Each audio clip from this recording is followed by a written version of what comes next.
आइए सबसे पहले हम होम टैब की जानकारी लेते हैं।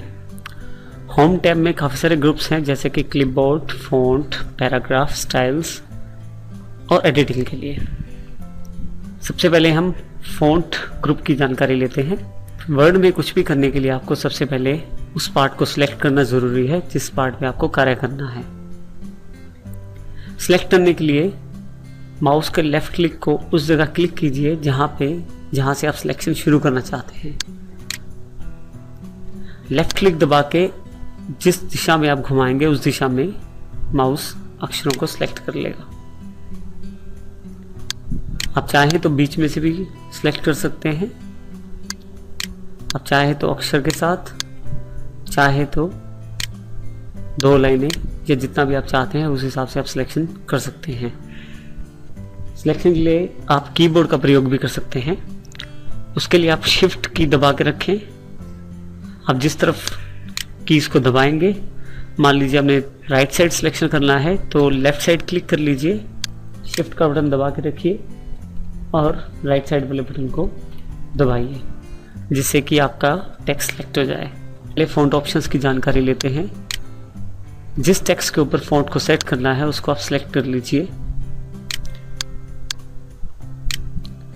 अब फ़ॉन्ट वाले बॉक्स में काफ़ी सारे ऑप्शंस अवेलेबल हैं। सबसे पहला ऑप्शन है फ़ॉन्ट का, उस पर आप क्लिक कीजिए।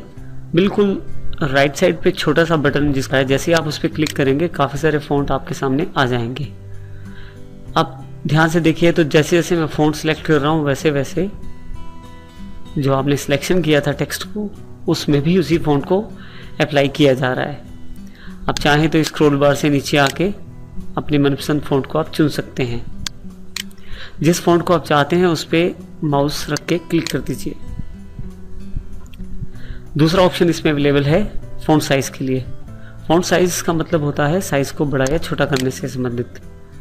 अब इसमें बिल्कुल वैसे ही जैसे जैसे माउस में लेके जाता हूँ साइज़ पे, उस साइज़ का मेरा फ़ॉन्ट होता जा रहा है। जो मैं फ़ॉन्ट चाहता हूँ उस पर अगर मैं क्लिक कर दूँ तो वो फ़ॉन्ट एप्लीकेबल हो जाएगा, वो फ़ॉन्ट वहाँ पे उपलब्ध हो जाएगा उस टेक्स्ट के ऊपर। उसके बाद हमारे पास नेक्स्ट बटन है ग्रो फ़ॉन्ट।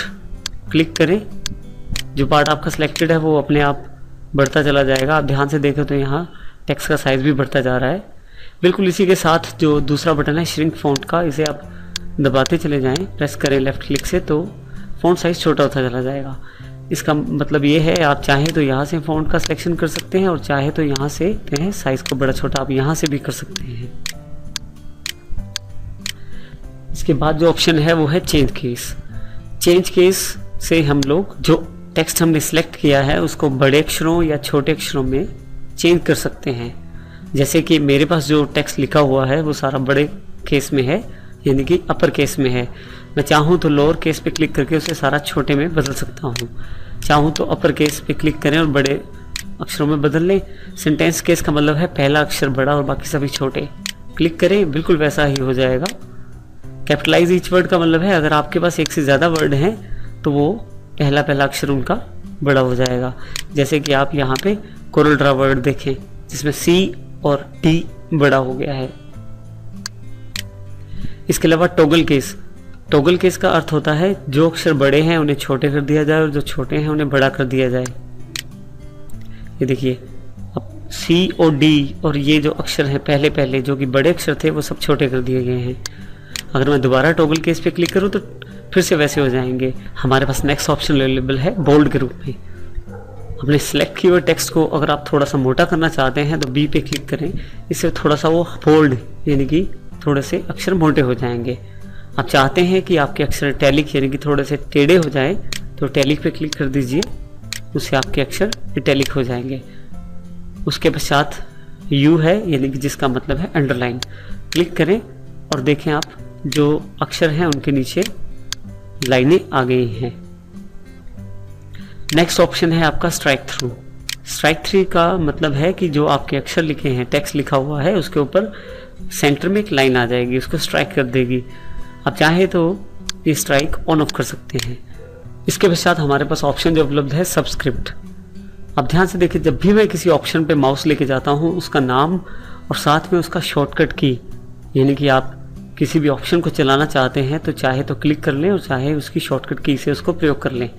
शॉर्टकट की कम्बिनेशन होता है कीबोर्ड की कीज़ का, जिससे उस कमांड को चलाया जा सके। जैसे कि अगर हम बी पे जाएं तो Ctrl+B लिखा आ रहा है। बोल्ड बटन पे क्लिक करने के बजाय मैं Ctrl+B के द्वारा भी यही काम कर सकता हूं। आप सभी ऑप्शंस को जो भी आपने सिलेक्ट किए हैं अब तक, उन सबको जहां से ऑन किया है वहीं से ऑफ भी कर सकते हैं। जैसे मान लीजिए मुझे ये जो टेक्स्ट है ये बोल्ड में नहीं चाहिए तो मैं बी से उसे ऑफ कर दूंगा। मुझे नीचे लाइन नहीं चाहिए तो यू से मैं अंडरलाइन ऑफ कर दूंगा। नेक्स्ट ऑप्शन जो उपलब्ध है मेरे पास वो है सबस्क्रिप्ट। सबस्क्रिप्ट का अर्थ है कैरों में लेके आना। जैसे कि मुझे log 10 लिखना है, log 10 के लिए सिर्फ 10 को सिलेक्ट करूंगा मैं, क्योंकि वो मुझे log के पैर में चाहिए, यानी कि नीचे की तरफ चाहिए। 10 सिलेक्ट करके सिर्फ मैं सबस्क्रिप्ट को दबाऊंगा तो वो 10 log 10 में कन्वर्ट हो जाएगा। इसी तरह से जो आपका अगला ऑप्शन है वो है सुपरस्क्रिप्ट। इसमें आप क्या कर सकते हैं, पावर, यानी कि जो आपका पावर है उसका प्रयोग कर सकते हैं। जैसे एग्जांपल है 2:8, मुझे यहाँ 2 की पावर 8 करनी है। 8 को सिलेक्ट करके अगर मैं x2 यानी कि सुपरस्क्रिप्ट को दबा दूं तो पावर में कन्वर्ट हो जाएगा। दोबारा अगर मैं इसी पे क्लिक करूंगा तो फिर से वो अपने मूल रूप में वापस आ जाएगा। इसके अलावा हम लोगों के पास और भी ऑप्शंस अवेलेबल हैं, जैसे कि टेक्स्ट इफेक्ट्स। अगर आप इस पर क्लिक करें तो विभिन्न प्रकार के टेक्स्ट इफेक्ट्स आपके पास अवेलेबल हो जाएंगे। अब ध्यान दें तो नीचे की तरफ वो जो टेक्स्ट मैं चाहता हूँ, इफेक्ट में चाहता हूँ, उस तरह का इफेक्ट वो टेक्स्ट पे अप्लाई कर रहा है। जैसे मैंने इस पर क्लिक कर दिया तो ये मेरे पास टेक्स्ट का इफेक्ट एप्लीकेबल हो गया। मैं चाहूँ तो इसे दोबारा बदल भी सकता हूँ। सिलेक्ट करूँगा यहाँ से, जैसा टेक्स्ट इफेक्ट मुझे चाहिए वैसा टेक्स्ट इफेक्ट लेके मैं क्लिक कर दूंगा, वैसा टेक्स्ट इफेक्ट एप्लीकेबल हो जाएगा। टेक्स्ट इफेक्ट्स में नीचे की तरफ काफ़ी सारे ऑप्शंस अवेलेबल हैं, जैसे कि आउटलाइन। इसमें आप बाहर की आउटलाइन का कलर सेट कर सकते हैं जैसा भी आप टेक्स्ट इफेक्ट्स में देना चाहते हैं। उसके अलावा शेडो, कितनी शेडो चाहिए, आपके पास डिफरेंट टाइप्स के शेडोज अवेलेबल हैं। जैसा आप चाहें वैसा शेडो आप अपने टेक्स्ट के ऊपर अप्लाई कर सकते हैं। उसके बाद है रिफ्लेक्शन, किस तरफ रिफ्लेक्शन वो दिखाए। अलग अलग तरह के रिफ्लेक्शन है, जिस तरफ आप सिलेक्ट करेंगे उस तरह का रिफ्लेक्शन वो कन्वर्ट करेगा।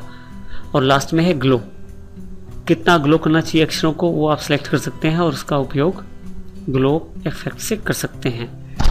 नेक्स्ट ऑप्शन हमारे पास है टेक्स्ट का हाईलाइट कलर। आप चाहें तो किसी टेक्स्ट को हाईलाइट करके दिखा सकते हैं। जैसे कि मैं वर्ड को हाईलाइट करना चाहता हूं तो मैं सिर्फ वर्ड को सिलेक्ट कर लेता हूं और यहाँ पे कॉर्नर पे क्लिक करूंगा तो जिस कलर को मैं क्लिक कर लूँगा उस तरह का कलर मेरे पास वर्ड की बैक साइड पे आ जाएगा और उसे हाईलाइट करना दिखा देगा, शुरू कर देगा। इसके अलावा मैं क्या कर सकता हूँ, सिलेक्ट करके